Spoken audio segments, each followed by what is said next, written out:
आनंद कंद सचितानंद घन परात्पर पूर्ण परब्रह्म प्रकाश भगवान परमात्मा आणि या भगवान परमात्म्याच्या कीर्तन रूपी सेवेकरिता निवडलेला अभंग जगमान्य लोकमान्य संत मान्य संत कनकई पुत्र ओलोभानंदन तसेच शिवछत्रपती यांचे पारमार्थिक गुरु जगद्गुरु श्री तुकोबाराय यांचा 3 चरणाचा अभंग सेवेकरिता निवडला आहे विठ्ठल।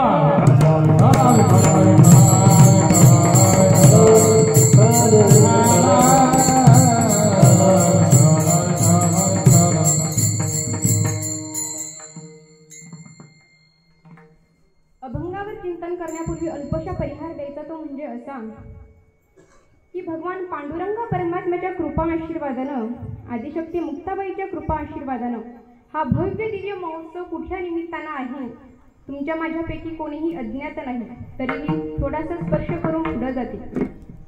दरवर्षीप्रमाणे याही वर्षी आदिशक्तींचं आगमन येत्या 24 तारखेला आपल्या बेराळ्या नगरीमध्ये होणार आहे। त्यानिमित्तानं आजची दुसऱ्या दिवसाची सेवा ही माझ्या वाटेला आली। माझं अहोभाग्य ज्यांच्या संपर्कातून ही सेवा माझ्या वाटेला आली तुमच्या सगळ्यांच्या दर्शनाचा लाभ झाला असे असणारे आदरणीय साऊंड सिस्टीमवाले गजूभाऊ यांच्यामुळे आज तुमच्या सगळ्यांच्या दर्शनाचा लाभ झाला, तर त्यांचे मी मनापासून धन्यवाद व्यक्त करते। त्यांच्यामुळे आज मला आदिशक्तीच्या पावन दरबारामध्ये सेवा करण्याची संधी मिळाली, त्यांचं मनापासून धन्यवाद व्यक्त करते। त्याचप्रमाणे आजच्या कीर्तनाला ज्यांची साथ संगत आहे असे असणारे परमार्थ स्नेही आदरणीय आमचे सहदेव बाबा यांच्यासाठी एकदा जोरदार टाळ्या वाजवा।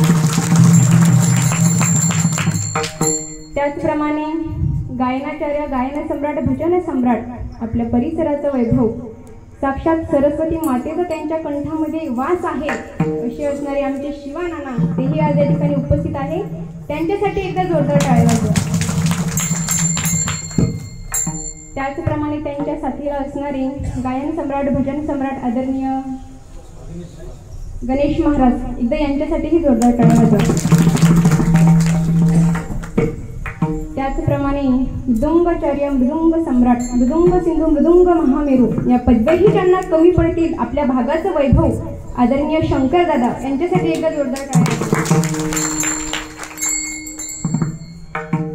चला तर तुमच्या सगळ्यांच्या चरणी नतमस्तक होते आणि सेवेला प्रारंभ करते। विठ्ठल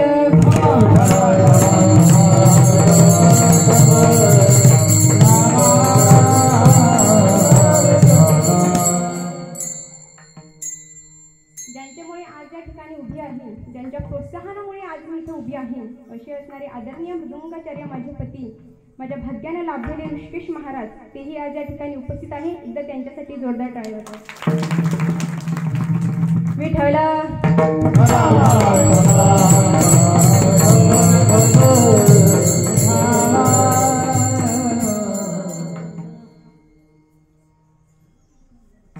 सांगतो तुम्हासी भजारी विठ्ठला नाही तरी गेला जन्म वाया करिता भरोवरी दुरावसी दुई भवाची एपुरी वाहावसी. अभंग जगद्गुरु तुकोबरायांचा आहे. या अभंगामध्ये जगद्गुरु तुकोबराय मानव जातीला हिताचा उपदेश करतात. भगवंताने जो नरदेह दिलेला आहे तो भगवंत प्राप्तीसाठी दिलेला आहे. बघा, काही लोक तुकोबरायांकडे गेले आणि म्हणाले, महाराज आम्ही तुम्हाला काही विचारलंच नाही तर सांगता का? कसं आहे, काही गोष्टी माणसाला विचारल्याशिवाय सांगू नये, काही गोष्टी विचारल्या तरी सांगू नये आणि काही गोष्टी नाही विचारल्या तरी सांगाव्या. पहिली गोष्ट, काही विचारल्याशिवाय सांगू नये. शिष्य जोपर्यंत आपल्या गुरुकडे ज्ञानाची मागणी करत नाही तोपर्यंत शिष्याला गुरुने ज्ञान सांगू नये. दुसरी गोष्ट, विचारलं तरी सांगू नये. आता बघा, तुमच्याच गावामध्ये एखादा नवीन पाहुणा आला, पाहुणा कळतो, तुमच्या गावामध्ये एखादा नवीन पाहुणा आला, संध्याकाळची वेळ आणि त्याला रोजची सवय, कशाची? कळलं, त्याला रोजची संध्याकाळची सवय. आणि जर त्यानं तुम्हाला दुकान विचारलं, पुरुष मंडळी, त्यानं तुम्हाला दुकान विचारलं की दादा दुकान कुठे आहे, तुम्ही सांगसाल का? सांगसाल? सांगायचं नाही, कारण सांगणाऱ्याला सुद्धा अर्धपाप लागतं. पेनारा तर पापीच आहे, पण जो सांगतो त्याला सुद्धा अर्धपाप लागतं. आणि तिसरी गोष्ट, काही नाही विचारलं तरी सांगावं. जे जे आपणाशी ठावे ते ते इतराशी शिकवावे. शहाणे करून सोडावे सकळ जन. एखादी गोष्ट सांगितल्यानंतर जर त्याच्या जीवनाचा उद्धार होत असेल तर माणसाला निश्चित सांगितलं पाहिजे. अहो, माणसं माणसाला सांगतात यात नवल नाही. तुम्ही आम्ही ज्या रस्त्यानं जातो त्या रस्त्यातल्या पाट्या सुद्धा आपल्याला काहीतरी सांगतात. काय सांगतात? आवरा वेगाला, सावरा जीवाला. एखादा घाट जर सुरू होत असेल तर आपल्याला अगोदरच सावध केलं जातं. तिथं पाटी असते बघा, काय लिहिलं असतं त्या पाटीवर? घाट प्रारंभ होत आहे, कृपया वाहने सावकाश चालवा. तुकोबराय म्हटले, तुम्हाला गरज जरी नसली, तुम्हाला अपेक्षा जरी नसली तरी सांगण्यासाठीच आमचा जन्म झालेला आहे.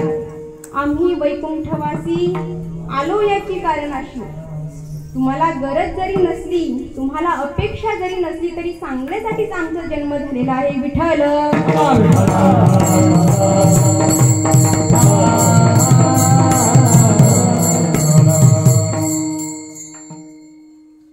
तुकोबराय सांगतात, सांगतो तुम्हासी भजारे विठ्ठला.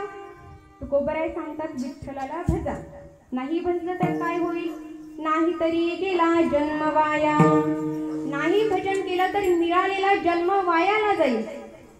वाया जाणं कशाला म्हणतात? जी गोष्ट ज्यासाठी आहे त्यासाठी तिचा उपयोग न होणे म्हणजे वायाला जाईल.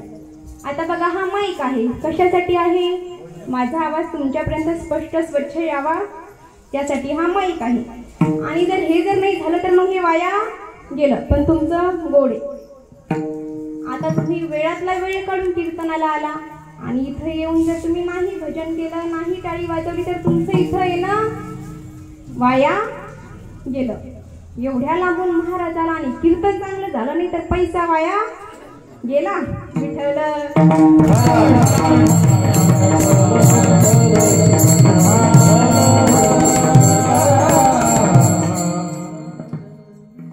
जी गोष्ट ज्यासाठी आहे त्यासाठी तिचा उपयोग झालाच पाहिजे.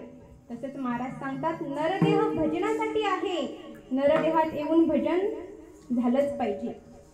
लोक म्हटले, महाराज आम्ही प्रापंचिक माणसं आहोत, आम्ही संसारिक माणसं आहोत. एकदा का आम्ही संसारातून मोकळं झालो की परमार्थ करायला मोकळे. एकदा का आमच्या संसाराची बरोबरी झाली की आम्ही परमार्थ करायला मोकळे. पण तुकोबराय काय सांगतात? जेवढी बरोबरी कराल तेवढं देवापासून दूर जाल. करिता बरोबरी दुरावसी दुरी भवाची ए पुरी वाहवसी. विठ्ठल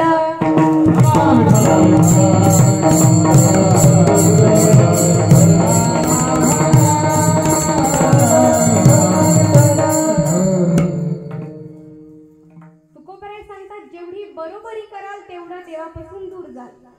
आता बरोबरी करणं म्हणजे काय? हे केल्यानं संसार पूर्ण होईल, ते केल्यानं संसार पूर्ण होईल, याला बरोबरी म्हणतात. एका वाक्यात बोलू, जो कधीच पूर्ण होत नाही त्याचं नाव संसार. आणि जो थोडा जरी केला तरी पूर्णत्वाला नेतो त्याचं नाव परमार्थ. संसार ही पूर्ण होणारी गोष्ट नाही.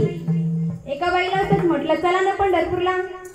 ती बाई म्हटली, ताई 3 पोरी आहे, दोघींचे लग्न झाले, एकदा का तिसरीचं लग्न झालं की मी वारी कराया बोला मोकळी. पण तिला म्हटलं, माय कशाची मोकळी होती तू? तिसरीचं लग्न होत नाही तर पहिली बाळंतपणाला येते, पहिली जात नाही तर दुसरी येते, आणि दुसरी जात नाही तर तिसरी फारकती घेऊन मोकळी होती. विठ्ठल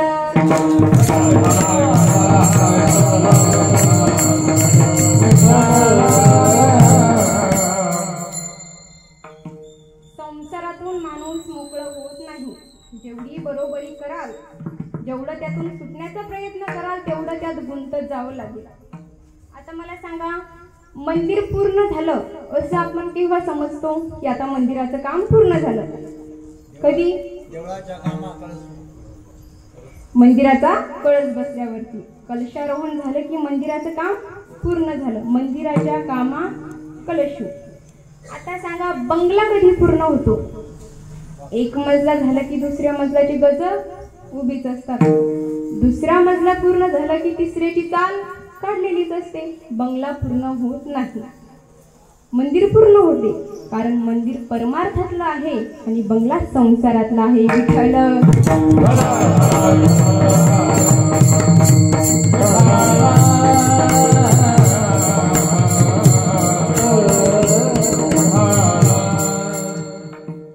संसार ही पूर्ण होणारी गोष्ट नाहीये. बघा, रावणासारख्याकडून संसार पूर्ण झाला नाही, मग तुमच्या आमच्याकडून होईल का? नाही. काय कमी होतं रावणाजवळ? रावणासारखा एवढा श्रीमंत माणूस आजपर्यंत झाला नाही आणि होणारही नाही. शुद्ध कांचनाची सप्तकोटी, 7 कोटी घरं त्याची सोन्याची होती. आपल्या घरात सोनं असतं, रावणाची घरच सोन्याची होती. बघा, कुणाच्या श्रीमंतीचं वर्णन नाही, पण रावणाच्या श्रीमंतीचं वर्णन आहे. एवढा श्रीमंत रावण होता. श्रीमंतीचं जाऊ द्या, बुद्धिवान सुद्धा खूप होता. आपण जे तांडव स्रोत ऐकतो ना भगवान शंकराचं, ते रावणानं तयार केलेले, लक्षात ठेवा बरं. म्हणजे एवढा बुद्धिवान होता. कुळात पण साध्या जन्माला आला नव्हता, ब्राह्मण कुळात जन्म होता रावणाचा. पंडित रावणासारखं त्या काळी कोणी नव्हतं. म्हणून ही जी लंका बनवली होती ना पार्वतीसाठी, त्या लंकेच्या वास्तुशांतीला त्याला आणलं होतं. एवढी वास्तुशांती सुंदर झाली. भगवान शंकर म्हणे, काय पाहिजे तुला? तो म्हणे, अख्खी लंकाच पाहिजे, लंकाच पाहिजे म्हणे मला. म्हणजे एवढा विज्ञान होता, बुद्धिवान होता.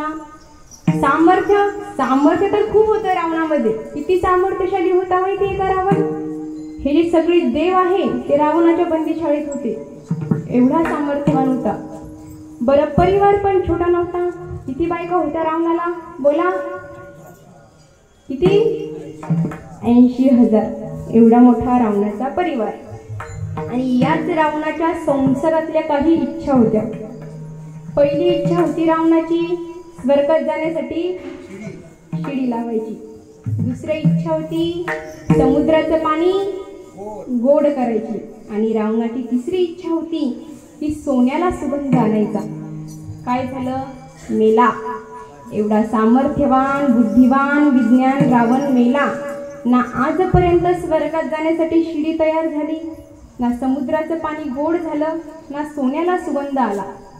सांगायचं तात्पर्य एवढंच, सामर्थ्यवान बुद्धिवान रावण जर संसार पूर्ण करू शकला नाही तर तुम्ही आम्ही संसार पूर्ण करणार का? होऊ शकणार नाही. लोकांना पटलं. लोक म्हटले, महाराज आम्ही विठ्ठलाला भजू. पण विठ्ठलाला भजायला काय लागतं? महाराज म्हटले, काही न लगे एक भावची कारण, तुका म्हणे आन विठोबाची. देवाला आपलंसं करण्यासाठी भाव कारणीभूत आहे. कशाचा? कांद्याचा. कांद्याचा भाव संसारात. देवाला आपलंसं करण्यासाठी अंतकरणात भाव निर्माण व्हावा. म्हणून म्हणतात, भाव बळे आकळे एरवी ना कळे, करतळी आवळे तैसा हरी. एवढा प्रभू भावे तिने संपुष्टी राहावे. बघा, भावाना देव आपलासा होत असतो. तुकोबराय सांगतात, हे खोटं वाटू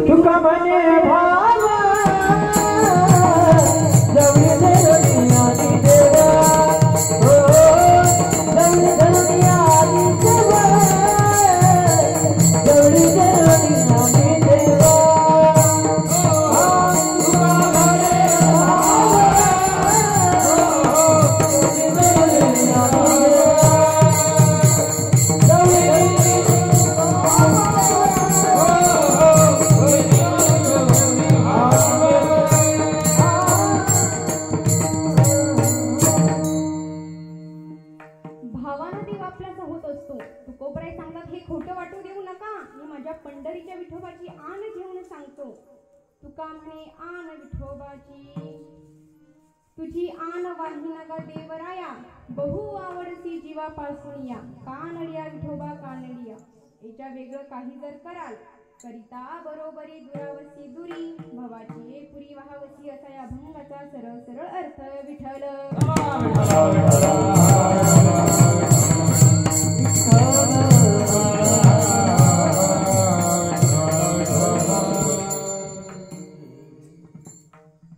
अभंग जगद्गुरु श्री तुकोबरायांचा आहे. जगद्गुरु तुकोबराय या वारकरी संप्रदायाचं भूषण आहे. जो संप्रदाय आपल्या सगळ्यांना मान्य आहे, ज्या संप्रदायाच्या विश्वासाखाली आपण सगळेजण आनंदाने जगतो, सेवा करतो, तो संप्रदाय फार सुंदर आहे. आणि या संप्रदायाला सुंदर बनवण्यासाठी बऱ्याचशा संतांचं या ठिकाणी खूप मोठं योगदान आहे. मग आता त्यामध्ये नामदेव राया आले, तुकोबा राया आले, एकनाथ राया आले, सगळी साधू मंडळी आली. आणि ही सगळी मंडळी या संप्रदायाचा एक एक अवयव, एक एक इंद्रिय आणि एक एक अलंकार आहे. बघा, संत श्रेष्ठ बहिणाबाईंनी वारकरी संप्रदायाची इमारत शब्दात उभी केली. संत कृपा झाली इमारत फळा आली, ज्ञानदेवी रचिला पाया, उभारले देवलया. नामातयाचा किंकर, जेने केला हा विस्तार, जनार्दन एकनाथ, हा बदिला भागवत. तुका झालासे कळस, भजन करा सावकाश, बहिणी मने फडकती ध्वजा, निरूपण केले ओजा विठ्ठल.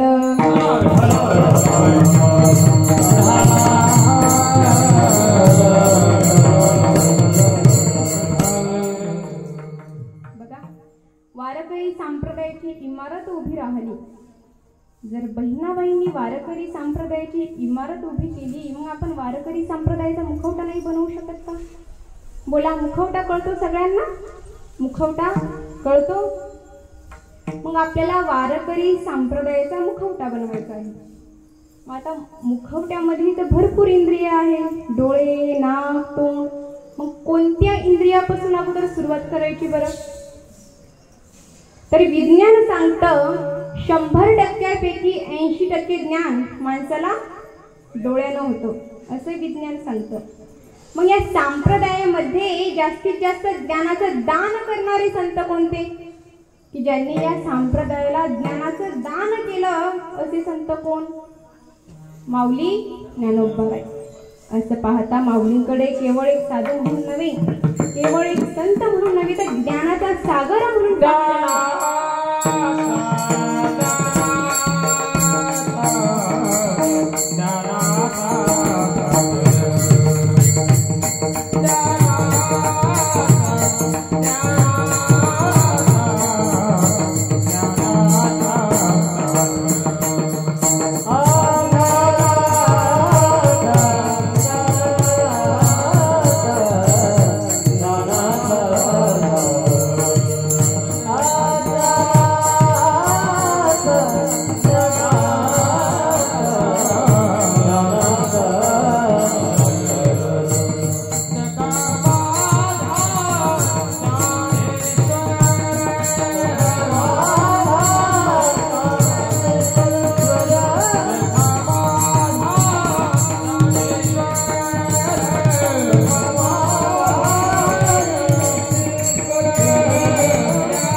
ज्ञान आल्याशिवाय राहणार नाही.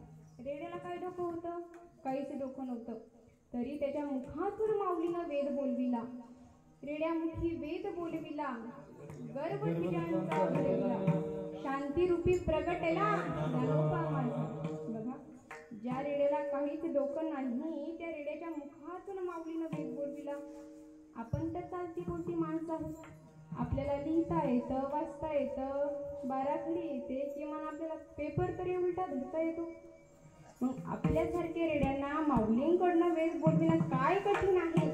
काय येतं काय आपल्याला? कसा बसा माऊलींचा आशीर्वाद घेऊन प्रवास सुरू आहे तुमच्या आमच्या सगळ्यांचा. काय आहे माऊली? अहो, किती जन्म घेतले तर ज्ञानोबरायांचे उपकार फिरतील. आजकाल लोक वर्तमानपत्रातली ऍड सुद्धा फुकट छापत नाही.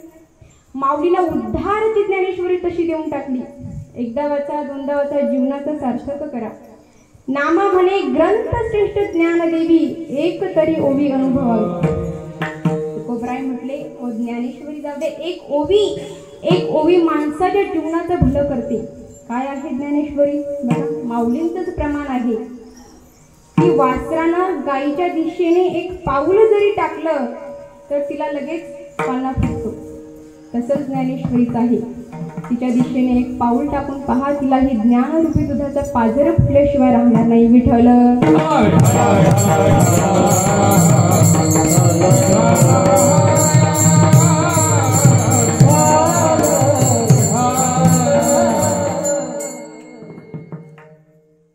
वारकरी संप्रदायाचे डोळे कोण?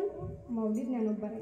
आता वारकरी संप्रदायाचं तोंड कोण आहे बरं? वारकरी संप्रदायाचं तोंड बोला. आपण तोंडाने काय करतो? बोलतो. तोंडाने आपण बोलतो.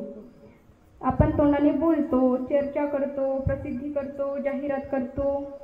तोंडाचं काम काय आहे? बोलणं, जाहिरात करणं. मग या वारकरी संप्रदायाची जाहिरात, या वारकरी संप्रदायाची प्रसिद्धी करण्याचं काम कोणी केलं? नामदेवरायांनी केलं. 700 वर्षापूर्वी परप्रांतामध्ये वारकरी संप्रदायाची पताका फडकवण्याचं काम नामदेवरायांनी केलं. आता आपण पाहिलं तर फॉरेनमधली लोक आपल्याला माऊलीच्या सोहळ्यात दिसतात. तेव्हा कुठं आपल्याला वाटते बापरे, आपला वारकरी संप्रदाय कुठे नेऊन पोहोचला. कधी? आज 2024-25 मध्ये. पण ज्या वेळेला कुठल्याच इंटरनेटची सुविधा नव्हती, ज्या वेळेला फोन नाही, टीव्ही नाही, रेडिओ नाही, 700 वर्षापूर्वी अगोदर काय होतं बरं? काहीच नाही. तर त्यावेळेला पंजाब प्रांतापासून तर अफगाणिस्तानापर्यंत ज्यांनी वारकरी संप्रदायाची पताका फडकवली ते नामदेवराय आहेत. ज्यांनी तिही लोकांवर वारकरी संप्रदायाचा ध्वज उभारला ध्वज तिही लोकावरी, ऐसे चराचरी कीर्ती ज्याची. ज्यांनी तिही लोकांवर वारकरी संप्रदायाचा ध्वज उभारला ते नामदेवराय आहेत. आणि याच नामदेवरायांचं तोंड फार गोड आहे. आणि याच तोंडाचा परिणाम नामदेवरायांच्या हाताने जगाचा बाप जेवला. याच्याही पुढे जाऊ नये का? नामदेवरायाच्या हाताने जगाचा बाप जेवला, याच्याही पुढे जाऊ नये का? विश्वाचा बाप, जगाचा मालक नामदेवरायांच्या कीर्तनात नाचतोय. एकच टाळी झाली चंद्रभागे वाळवंटी, एकच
विश्वाचा मालक, जगाचा बाप नामदेवरायांच्या कीर्तनात नाचतो.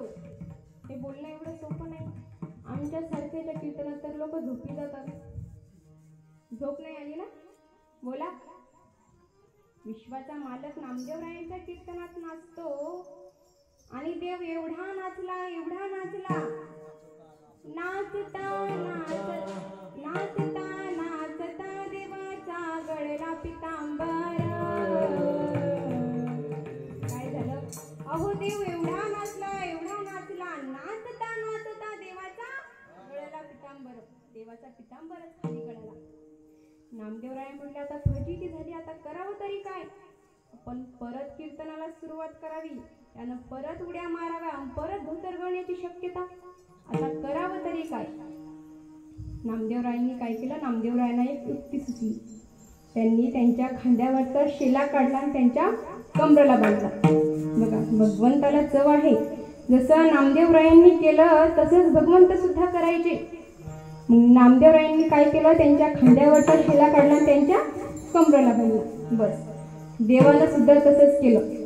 त्यांच्या खांद्यावरचा शिला काढला आणि त्यांच्या कमरेला बांधला. नामदेवराय म्हटले आता डोकेदुखी संपली. आता किती उड्या मारल्या, किती नाचला तर धोतर गळण्याची शक्यता नाही. तेव्हापासून या वारकरी संप्रदायामध्ये कंबर बांधून कीर्तन करण्याची प्रथा लागू झाली. विठ्ठल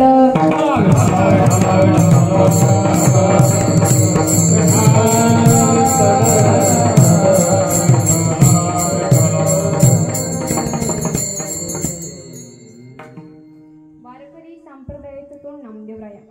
आता डोळे झाले, तोंड झालं, आता नाक. वारकरी संप्रदायाचं नाक. तर नाकाची व्याख्या काय आहे? निरपेक्षता ही नाकाची व्याख्या आहे. म्हणजे कडकडीत जीवन, म्हणजे वैराग्य.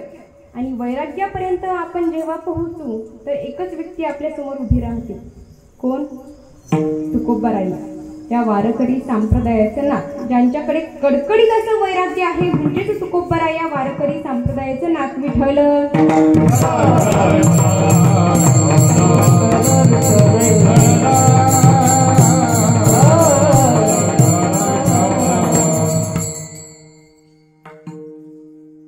अभंग जगद्गुरु श्री तुकोबारायांचा आहे. बघा, आज सांगतो या शब्दाने अभंगाची सुरुवात आहे. जगाच्या पाठीवर जर सांगणाऱ्यांचा विचार केला तर सांगणारे भरपूर आहे, ऐकणारे कमी पडतील एवढे सांगणार आहे. पण सांगतय कोण, सांगतय कुणाला आणि सांगतय काय हे फार महत्वाचं आहे. इथं सांगणारे कोण? तुकाराम महाराज आहे. कुणाला सांगताय? तुम्हा आम्हाला सांगताय. आणि काय सांगताय? आपल्या हिताचं सांगताय. जगद्गुरु तुकोबारायांचा गोड अभंग सेवेसाठी निवडलाय. तर सांगतय कोण, सांगतय कुणाला आणि काय सांगतय हे फार महत्वाचं आहे. आणि सांगत असताना पहिली गोष्ट सांगणाऱ्याचा अधिकार असला पाहिजे. अधिकार कशाला म्हणतात? अगोदर आपण करावं आणि मग दुसऱ्याला सांगावं, याला सोप्या भाषेत अधिकार म्हणतात. मग आता ज्याच्या गळ्यात माळ नाही त्यानं भजनाईचा तुका काढाव का?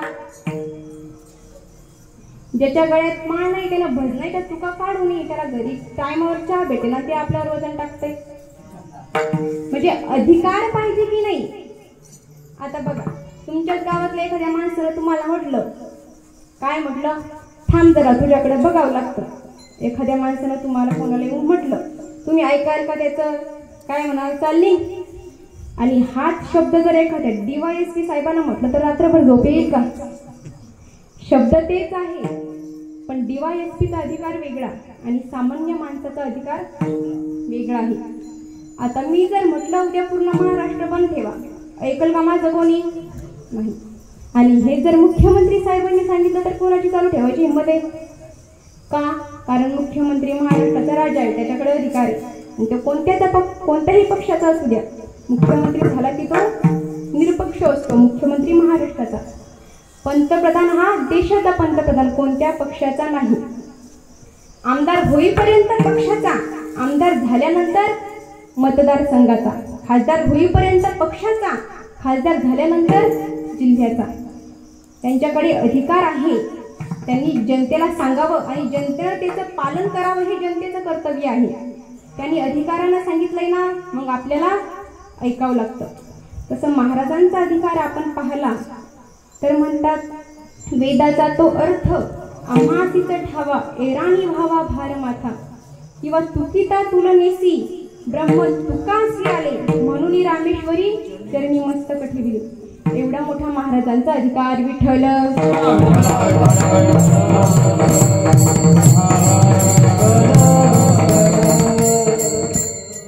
म्हणजे काहीही सांगायचं म्हटलं की माणसाकडे अधिकार पाहिजे. महाराजांकडे अधिकार आहे. महाराज अधिकाराशिवाय बोलत नाही. आता बघा, आपल्याला जर आपल्या मुलाला दोन गोष्टी चांगल्या सांगायच्या आहेत. मुलगा जर वाईट वळणावर जात असेल, दारू पेत असेल, तंबाखू खात असेल आणि बाप त्याला सांगतोय की बाळा दारू पिऊ नको, तंबाखू खाऊ नको, दारू पिल्यानं हे होतं, तंबाखू खाल्ल्यानं ते होतं, हे पोराला सांगायच्या अगोदर बापाला त्याच्या जीवनातून दारू आणि तंबाखू बाजूला करावं लागेल की नाही? अधिकार पाहिजे ना. हाच जर दारू पेत असेल, तंबाखू खात असेल तर याच्याकडे काय अधिकार की त्याने पोराला सांगावं की तू दारू पिऊ नको, तंबाखू खाऊ नको? अधिकार आहे का? नाही. अधिकार महाराजांचा मोठा आहे. बघा, असाच एक मुलगा तंबाखू खात होता. शिक्षकानं त्याला पाहिलं. शिक्षक म्हटले, बाळ्या तू तंबाखू खातोय आणि ते माझ्या समोर? ते पोरगं म्हटलं, सर मी माझ्या बापाला घाबरत नाही तर तुम्हाला घाबरणार आहे का? योगायोगानं त्याचा बाप समोरून आला. त्यानं काय केलं, बापाला पाहिल्याबरोबर हातमागं घेतला. म्हणलं जाऊ दे, बोलून का गेलं पण थोडीफार का होईना बापाची इज्जत ठेवतो. त्याला म्हटलं, करे तू तर तुझ्या बापाला घाबरत नव्हता ना, मग हात कशाला मागे घेतला? तो म्हणे, बापाला घाबरून हात मागे नाही घेतला, ते माझ्याच हातातली आरती घेता म्हणून हात मागे घेतला. विठ्ठल.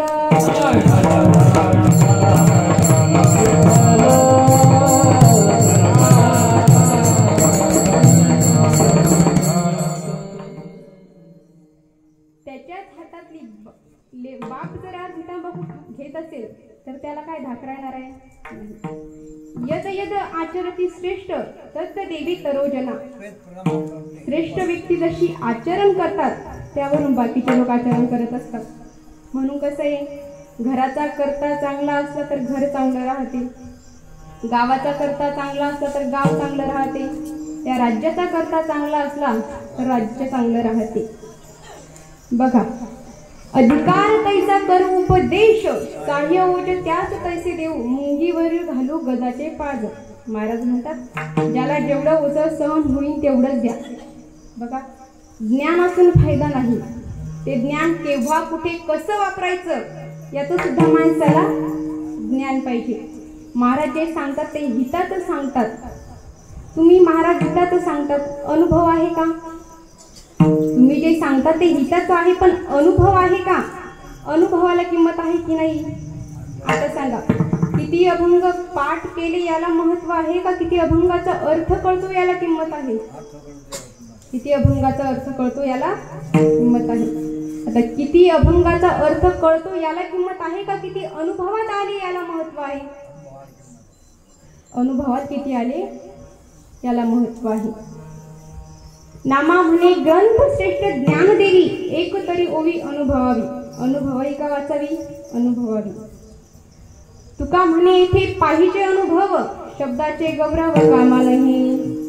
महाराज सांगतात ते अनुभवाचं सुद्धा आहे. तुका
अनुभवा व्यतिरिक्त महाराज बोलत नाही.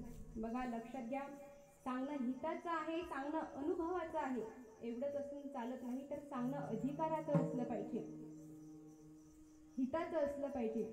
हिताचं जर असेल तर कोणी कोणाचं ऐका, कदाचित लहान मुलगा जर मोठ्या माणसाला सांगत असेल आणि त्या लहानाचं सांगणं जर मोठ्याच्या हिताचं असेल तर ऐकलं पाहिजे. हिताचं असेल तर ऐकायला हरकत आहे का? नाही. हिताचं जर असेल तर जरूर ऐकलं पाहिजे. आता माझ्याकडे बघा, मी तुम्हाला उदाहरण सांगते म्हणजे तुम्हाला कळेल. आता मी तुमच्यापेक्षा वयानं लहान आहे आणि मी जर तुम्हाला काही हिताचं सांगत असेल, काही ज्ञानाचं सांगत असेल तर तुम्ही माझ्या वयाला माझ्या ज्ञानाशी जोडावं का? नाही. वयाच्या प्रबोधी विचाराच्या नाही, समान तो देही बालकाच्या. वयाला शोभेल असे जर माणसाचे विचार नसेल तर त्याला काय म्हणतात? बालिश किंवा पोरकट म्हटलं जातं. वयाला शोभेल असेच माणसाचे विचार असले पाहिजे. वयाला शोभेल असे जर विचार नसेल तर त्याला काय म्हणतात? पोरकट म्हणतात. आता काही लोक म्हणतात आम्ही उगीच पांढरे झालो नाही, तुला कॅल्शियम कमी पडलं. पांढरं होण्याचा आणि ज्ञानाचा तीळ मात्र फरक नाही. आता काय एखादं व्हिटॅमिन कमी पडलं तर पांढरे केस होतात. आता लहान लेकराच्या डोक्यात पांढरे केस आहे, मग का त्याला ज्ञान आहे का? नाही. वयाच्या प्रबोधी विचाराच्या नाही, समान तो देही बालकाच्या. कदाचित जर पोरग बापाला हिताचं सांगत असेल तर बापानं जरूर ऐकलं पाहिजे. कदाचित आपली बायको जर आपल्याला काही हिताचं सांगत असेल तर जरूर ऐकलं पाहिजे.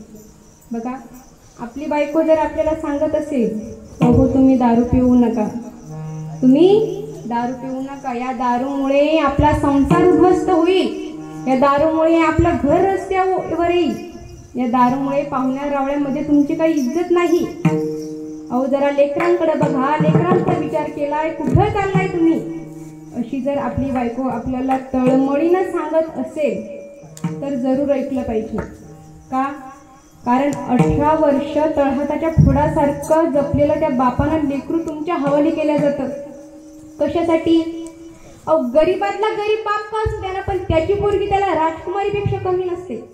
असं नाही समजायचं की श्रीमंत बापच पोरीची लाड पुरवतो म्हणून.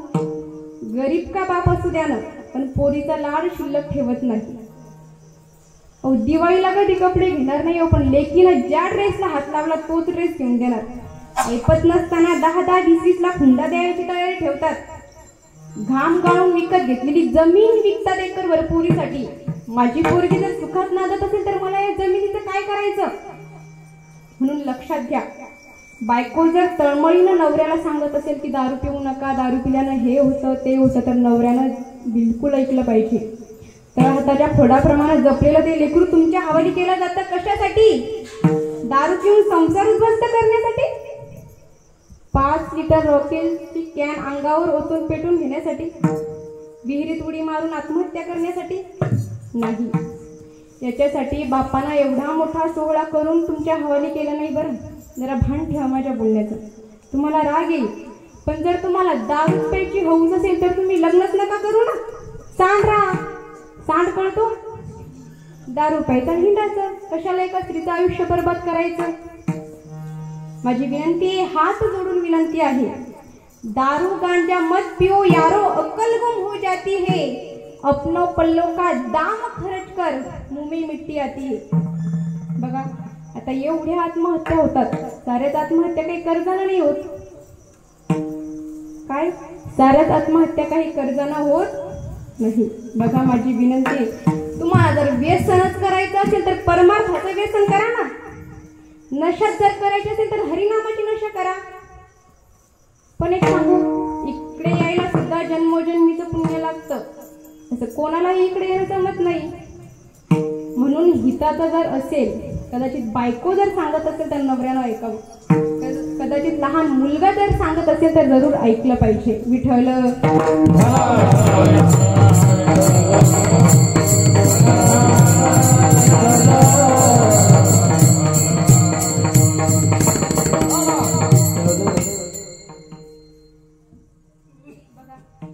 जर तळमळीनं सांगत असेल तर ऐकलंच पाहिजे. महाराज, तुम्ही जे सांगता ते हिताचं आहे का? ऐके रे जना, तुझ्या स्वहिताच्या खुणा, पंढरीचा नाम नामची स्मरावा. हित ते करावे देवाचे चिंतन, करोनिया मना शुद्ध व्हावे. देवाचं चिंतन करण्यामध्ये आपलं हित आहे. पण महाराज, शास्त्र सांगतं की विचारल्याशिवाय काही सांगू नये. आता एखाद्या माणसाला उपदेशाची गरज नसताना जर उपदेशाचं बोधामृत पाजलं तर त्याच्या पचनी पडत नाही. आता मला सांगा, पाल त्या घागरीवर किती दिवस पाणी घातल्यावर घागर भरण? अपेक्षा करणं चुकीचं आहे. क्रोधी अविश्वासी त्याची बोध कैसा, व्यर्थ आपली वाचा शिणवू नये. क्रोधी माणूस असेल, अविश्वासी माणूस असेल, मूर्ख माणूस असेल तर त्याला ज्ञानाचं सांगत बसून आपला वेळ वाया घालवू नये. त्याच्या नादाला लागून काही फायदा नाही. आता घुबडाला सूर्याचं अस्तित्व मान्य नाही, याचा अर्थ सूर्य नाही का? घुबडाला का मान्य नाही? कारण त्याला दिवसा दिसत नाही, हा त्याचा प्रॉब्लेम आहे. तसं काही घुबडाला नाही कळत की आज गावात कीर्तनाचा कार्यक्रम आहे. विठ्ठल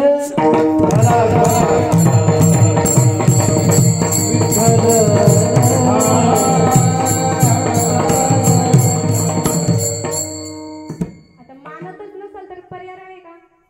मानतच नसेल तर पर्याय नाही. तुका म्हणे ऐसी बुद्धी ज्याची जड त्याहुनी दगड बरे देवा. दगडात बदल होतो पण माणसात होत नाही. दगडातला बदल सांगू का? एक दगड एकदा मंदिरात गेला की त्याचा देव होतो.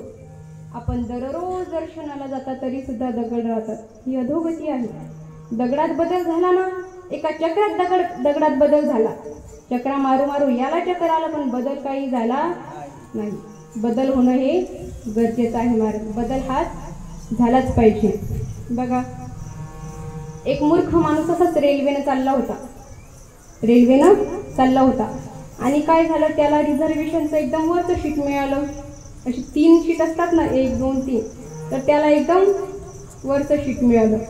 आणि मग झालं काय, त्याला नेमकं ट्रेनमध्ये बसल्यावर जुलाब झाला. मग आता काय, रिझर्वेशनचं एकदम वरचं शीट मिळालं होतं. मग तो सारखं खाली उतरायचा, बाथरूममध्ये जायचा, परत वरती चढायचा, सारखं खाली उतरायचा, बाथरूममध्ये जायचा, परत वरती चढायचा. असं दिवसभराच्या प्रवासात ते थकून गेलं. जसं घरी गेलं तसं पटकन खाली बसलं. बायको म्हटली, अहो एवढं थकायला काय झालं? त्यानं घडलेला प्रकार बायकोला सांगितला. म्हणजे दिवसभर चक्रा मारू मारू माझ्या हातापायात काही ताकद राहिली नाही. बायको हुशार होती. बायको म्हटली, तुम्हाला सारखं वर खाली उतरायचा त्रास होत होता ना, मग तुम्ही एक काम करायचं, खालच्या शीटवर बसलेल्याला विनंती करायची की बाबा रे, माझी तब्येत व्यवस्थित नाही, तू माझ्या शीटवर बैस आणि मला तुझ्या शीटवर बसू दे. असं जर तुम्ही म्हटलं असतं तर कोणी ऐकलं नसतं का? तेव्हा म्हटलं, एवढी साधी गोष्ट मला कळना बाई, पण खालच्या शीटवर कोणी बसलेलंच नाही तरी विचार तरी कोणाला विचारलं.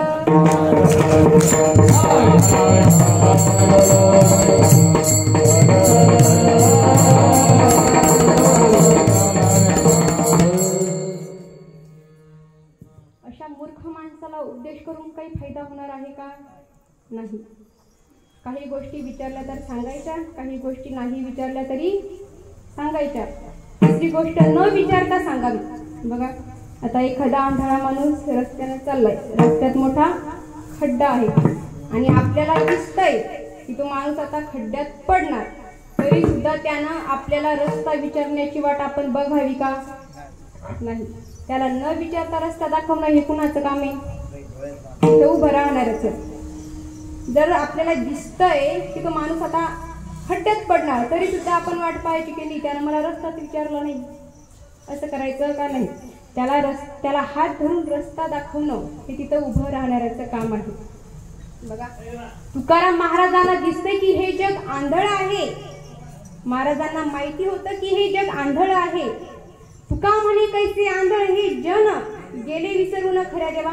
महाराजांना माहिती होतं की हे जग आंधळ आहे, पण मला दिसतंय ना, मग या सगळ्या लोकांना त्यांच्या हिताचा मार्ग दाखवणं हे माझं काम आहे. आणि तोच मार्ग तुकोबरायांनी अभंगाच्या पहिल्या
भजारे विठ्ठला, नाहीतरी गेला जन्म वाया.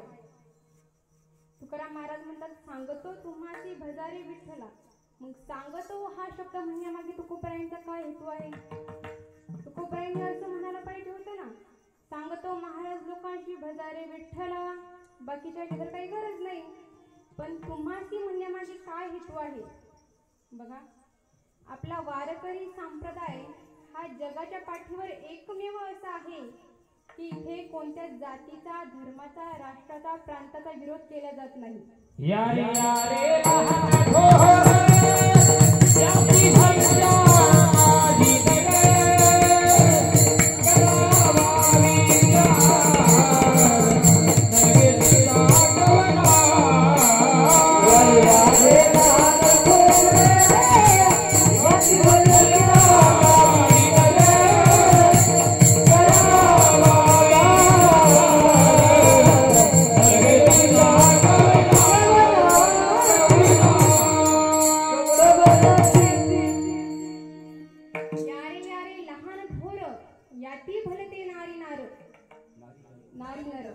सकळांचे इथे आहे अधिकार.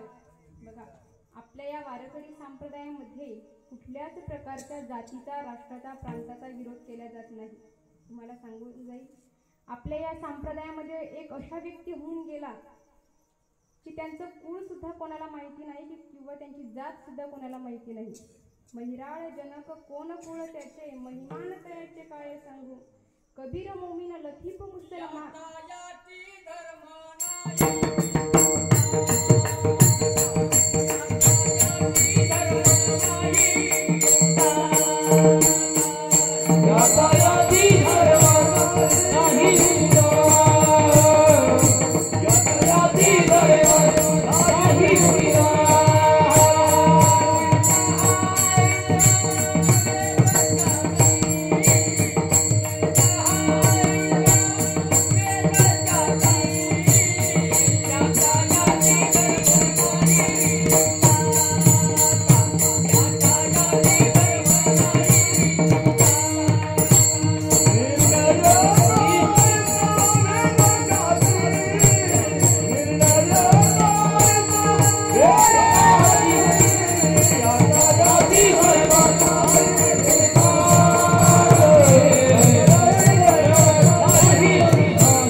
जातीचा, धर्माचा, प्रांताचा, राष्ट्राचा विरोध केला जात नाही. संसारात तसं आहे का? नाही. आता लग्न म्हटलं की वयाची अट आहे, जातीची, कुळाची, रूपाची, शिक्षणाची अट आहे. पण परमार्थात तसं आहे का? ना कोणत्या जातीची अट, ना कुळाची अट, ना रूपाची अट, ना शिक्षणाची अट. आता बघा, एखाद्या 10 वर्षाच्या मुलानं ठरवलं, आता याच्यातल्या एखाद्या मुलानं ठरवलं मला लग्न करायचंय, जमल का? दम धर जरा, लगेच लाजू नको. त्यानं जर ठरवलं की त्याला लग्न करायचंय, जमल का? नाही. आता या बाबानं ठरवलंय आता त्यांना लग्न करायचं, जमल का? नाही.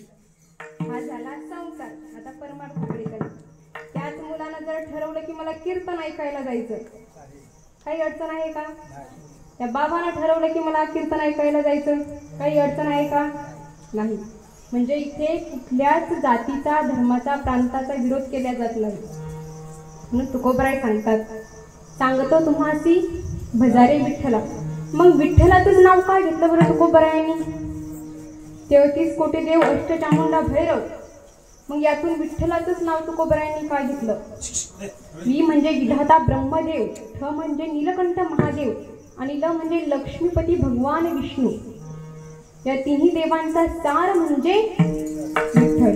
विठ्ठल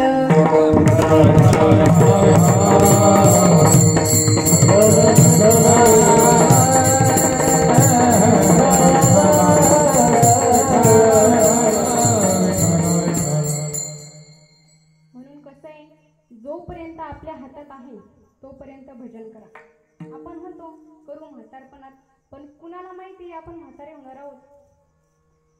आजचं आपल्या हातात आहे, उद्याचं आपल्या हातात आहे का? नाही, म्हणून जोपर्यंत हातात आहे तोपर्यंत भजन करा. सांगतो तुम्हासी भजारे विठ्ठला. लोकांना पटलं. लोक म्हटले, महाराज आम्ही विठ्ठलाला भजू, पण विठ्ठलाला भजायला काय लागतं? विठ्ठलाला भजायला काय लागतं? काही न लगे एक भावाची कारण.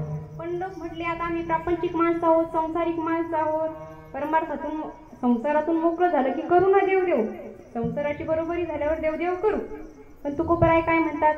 जेवढी बरोबरी कराल तेवढं देवापासून दूर जाल. तुकोबराय म्हणतात, जेवढी बरोबरी कराल तेवढं देवापासून दूर जाल. अभंगाचं दुसरं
करिता भरोवरी दुरावसी दुरी भवाची पुरी वाहवसी. जेवढं बरोबरी कराल तेवढं देवापासून दूर जाल, जेवढं परमार्थाकडे जाल तेवढं देवाकडे जाल. करिता भरोवरी दुरावसी दुरी भवाची पुरी वाहवसी. लोक म्हटले, देवाला बसायला काय लागतं? काही न लगे एक भावाची कारण. तुका म्हणे आन विठ्ठलाची. करिता भरोवरी दुरावसी दुरी भवाची पुरी वाहवसी. बघा, या सगळ्यांचा सार म्हणजे एकच, विठ्ठलाला भजा.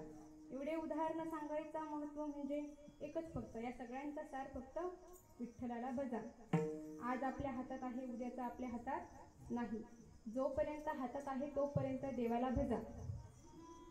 सांगतो तुम्हासी भजारे विठ्ठला. विठ्ठलाला भजा, भजन करा. कसं भजन करायचं? हात वर करा सगळे.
जोपर्यंत आपल्या हातात आहे तोपर्यंत भजन करून घ्या.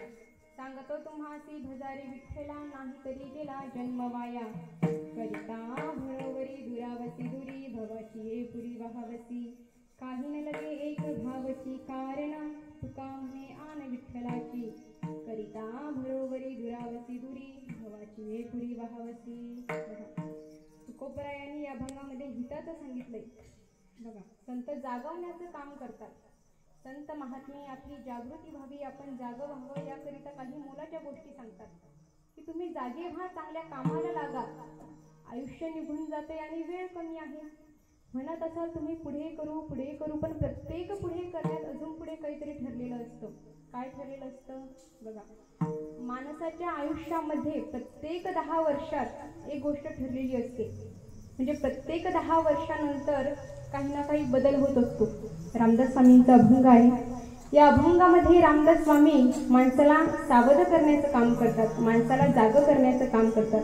बघा अभंगाची सुरुवात छान आहे, ऐका. सावधान, ऐकलाय का हा शब्द? कुठे ऐकला? शुभमंगल हा शब्द कुठे ऐकला? लग्न मंडपामध्ये. पण ज्याच्याकरिता सारखं सावधान सावधान म्हटलं जातं मात्र तोच बेसावध असतो. त्याचं लक्ष वराडाकडे नाही, त्याचं लक्ष पाहुण्यांकडे नाही.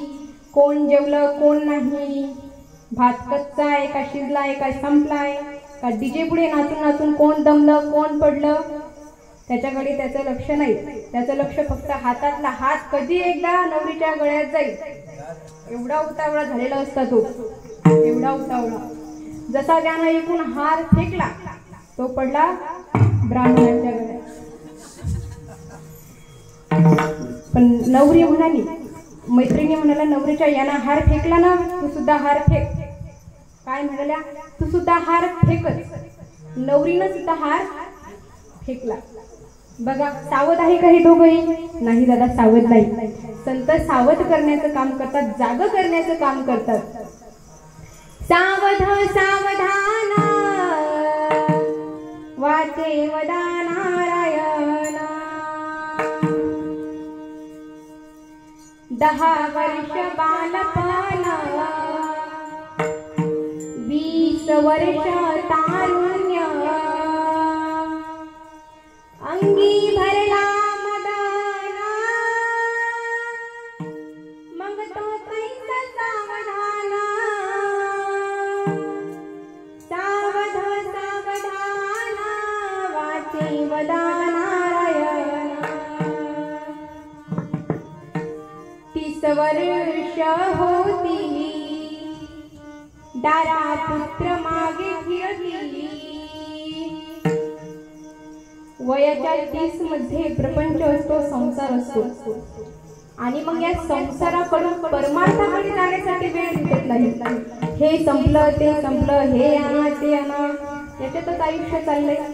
म्हणून महाराज सांगतात 30 वर्ष होती दारा पुत्र मागे फिरती, प्रपंच लागे पाठी मग तो कैसा परमार्थी. सावध सावधान वाचे वदा नारायण. 40 वर्ष झाली डोळा 40 आली. वयाच्या 40 मध्ये डोळ्याला चष्मा लागतो. म्हणून या डोळ्यानं काय पाहायचं काय नाही पाहायचं ते आत्ताच ठरवा. 40 वर्ष झाली डोळा 40 आली. डोळात भुरळ पडली कैसे तुरान जवळी. सावध सावधान वाचे वदा नारायण. 50 वर्ष होती हलती दातांच्या पंगती. वयाच्या 50 मध्ये दात हलायला लागतात. म्हणून काय खायचं काय नाही खायचं ते सुद्धा आताच ठरवा. एकादशी करायची का दुसरी सवय लावून घ्यायची हे आज आणि आत्ताच ठरवा. उशिरा येतात आणि लवकर जातात यांच्या एवढा धोकेबाज कोणी नाही, यांच्यावर विश्वास ठेवू नका. एकदा का सवय लागली दुसरं काही खाण्याची आणि एकदा का हे पडले मग आपण उगीच तोंड हलवत बसतो. म्हणून जागे व्हा, काय खायचं आणि काय नाही खायचं ते आत्ताच ठरवा. 50 वर्ष होती हलती दातांच्या पंगती, श्याम केस शुभ्र होती. अजून काय होतं? काळे केस पांढरे होतात. पण लोक एवढे हुशार आहे, होऊ द्या किती पांढरे होतात तर आपण डाय करून पुन्हा काळे करू. मी काही डायच्या विरोधातली नाही, पण डाय कोणी करावा हे नक्कीच सांगेल. ज्यांची आपत्कालीन केस पांढरी झाली त्यांनी डाय केलेला ठीक आहे. MH18, MH20, MH30, MH40, MH50, MH60 ही गाडीची पासिंग नाही, आपल्या वयाची पासिंग आहे. वयाच्या 18 पासून तर 60 वर्षाच्या व्यक्तीपर्यंत डाय केलेला ठीक आहे. पण 80-90 वर्षाचे म्हातारे सुद्धा हाताला लकवा झाला तरी चालत इकडून तिकडं पट्टी फिरवून काय गरज काय आहे. 50 वर्ष होती हलती दातांच्या पंगती, श्याम केस शुभ्र होती, त्याला म्हातारा म्हणती. सावध सावधान वाचे वदा नारायण. आता पुढे 60. वयाच्या 60 मध्ये माणसाचं डोकं काम करत नाही. साठीची बुद्धी नाठी. वयाच्या 60 मध्ये माणसाचं डोकं काम करत नाही. कुणाचं? ज्यानं केवळ प्रपंच एके प्रपंच पाहिला, ज्याला ना देश कळाला, ज्याला ना धर्म कळाला, ज्याच्या जीवनात कधी कोणता ग्रंथ नाही, साधना नाही, उपासना नाही, अशा व्यक्तींची अवस्था 60 नंतर फार विचित्र आहे, मी सांगू शकत नाही. साठीची बुद्धी नाठी मग हाता आली काठी. बघा, असंच एकदा एक महाराज शिवजयंतीनिमित्त एका गावात कीर्तनासाठी गेले. कीर्तन चालू होईपर्यंत मग ते एका घरात बसले. तिथं होते बघा 60 वर्षाचे आजोबा. ते आजोबा आले, दूरनं ओरडायला लागले, महाराज आले का तुम्ही? हो बाबा आलो मी. बर बर बर. पायी पायी आले की गाडीनं आले? महाराज म्हटले, बाबा आता पायी चालायचं जमाना नाही, मी माझ्या गाडीनं आलो. बर. घरीदारी बरं आहे का तुमच्या घरीदारी? महाराज म्हटले, बाबा का तुम्हाला आता सोयर पण करायचं हो? तसं नाही हो महाराज, मी सहज विचारलं. बर बर बर. लग्न झालंय का तुमचं लग्न? महाराज जरा तरुण होते, महाराज लाजले. नाही बाबा माझं लग्न झालं नाही अजून. बरं पोरं बाळ किती तुम्हाला? याला म्हणतात साठीची बुद्धी नाठी मग हाताली काठी. वसवस लागे पाठी त्याला हसती कारटी. सावध सावधान वाचे वदा नारायण. सतराची झाली रचना बसल्याने उठवेना. उठल्याने चालवेना मग तो झाला दैन्यवाना. सावध सावधान वाचे वदा नारायण. वयाच्या 70 मध्ये एकदा उठलं की लवकर बसता येत नाही, आणि एकदा उठलं की बसता येत नाही. 4-20 मिळून 80 मग तो झाला अपयशी. वयाच्या 80 मध्ये माणसाला अपयश येतं. काय होतं? अपयश येतं. वयाच्या 80 मध्ये पुरुष मंडळ तुम्ही कोणाचं सोयर पण जुळवायला जायचं नाही, काही गरज नाही. आणि महिला मंडळ तुम्ही वयाच्या 80 मध्ये स्वयंपाक घरात जायचं नाही. सुनबाईनं भाजीला किती तेल टाकलं, किती शेंगदाणे टाकले, चुकून सुद्धा पाहायचं नाही, काही गरज नाही. आणि जेव्हा तिच्या माहेरचे येतात तेव्हा तर लगेच किचनमध्ये जायचं नाही, इकडेच कुठेतरी रामकृष्ण हरी जप करत बसायचं. ऐका जरा, सावध व्हा, सुखी जीवनाचे मंत्र आहे हे. सावध व्हा. 4-20 मिळून 80, मग तो झाला अपयशी. पाण्या विना तैसी माशी, तैसा होत कासावीशी. सावध सावधान वाचे वदा नारायण. आता वर्ष झाली 90, बोलवेना एक शब्द. स्त्रीपुत्र म्हणती प्रसिद्ध, आता तोडा संबंध. सावध सावधान वाचे वदा नारायण. एक शतक पूर्ण झाला, आला तैसा वाया गेला.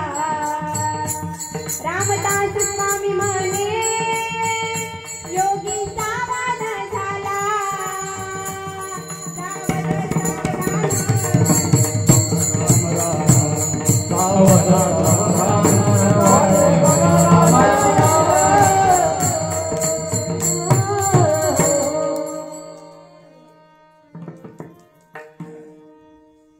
हे 100 वर्षाचं जे वर्गीकरण मी तुम्हाला सांगितलंय ते पटतंय का?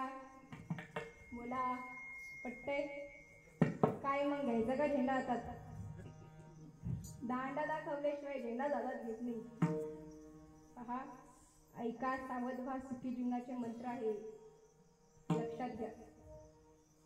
आणि एवढं सगळं सांगून सुद्धा तुमच्या जर लक्षात येत नसेल, तुम्हाला जर इकडे यायचं नसेल, तर शेवटी एकच पर्याय. हे जरी नाही काढ,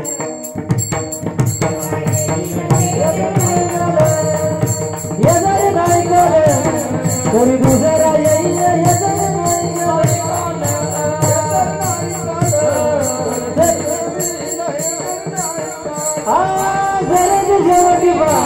काळ बाजून येईल, काळ बाजून येईल, काळ बाजून येईल. एका जनार्दनी आमचं काय जाईल,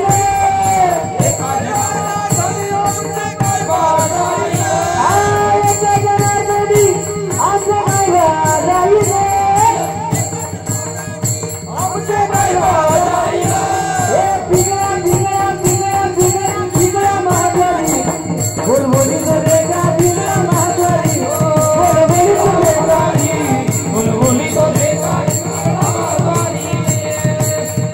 वर्तमान होते दादा, वर्तमान होते, वर्तमान होते, तुमचे वर्तमान होते.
आजच्या कीर्तनाला ज्यांनी उत्कृष्ट अशी गायनाची साथ दिली आमचे शिवानाना आणि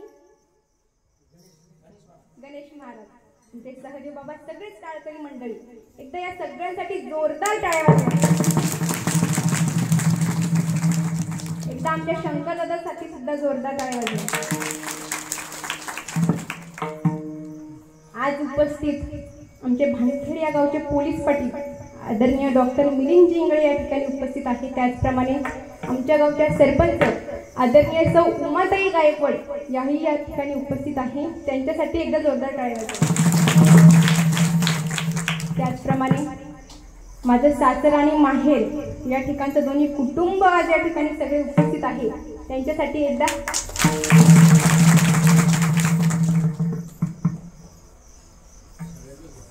आणि आदरणीय आमचे दादा व्हिडिओ शूटिंगवाले दादा जनार्दन भाऊ यांच्यासाठी एकदा जोरदार.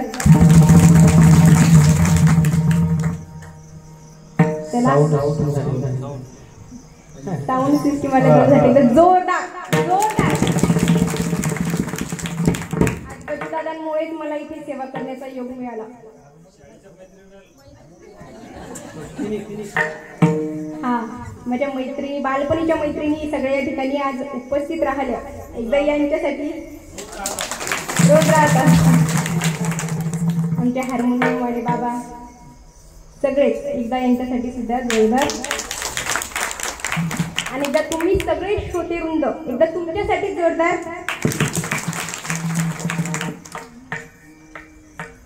चला तर झालेली सेवा आदिशक्ती मुक्ताबाईच्या चरणी समर्पित करते आणि सेवेला पूर्ण मुक्ताबाई मुक्ताबाई मुक्ताबाई मुक्ताबाई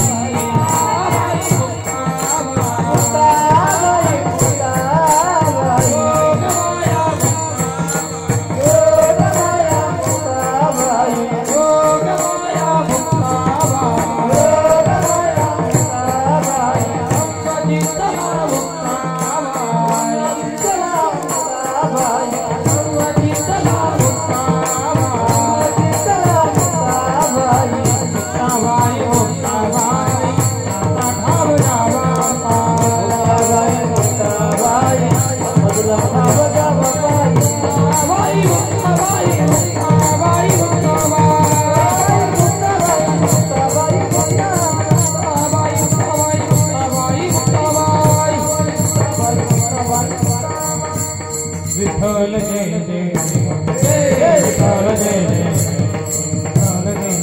जय बोले करोले देवा कोणी